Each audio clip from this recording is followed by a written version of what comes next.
কবেকার কবেকার অন্ধকার বিদিশার নিশা, মুখ তার শ্রাবস্তির কারুকার্য, অতি দূর সমুদ্রের পার হাল ভেঙে যে নাবিক হারাইছে দিশা। সবুজ ঘাসের দেশ যখন সে চোখে দেখে দারুচিনি দ্বীপের ভিতর, তেমনি দেখেছি তারে অন্ধকারে। বলেছে সে, এতদিন কোথায় ছিলেন? পাখির নীড়ের মতো চোখ তুলে নাটোরের বনলতা সেন।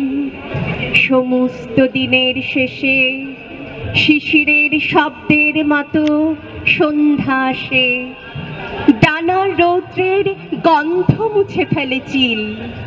পৃথিবীর সব রং নিভে গেলে পাণ্ডুলিপি করে আয়োজন।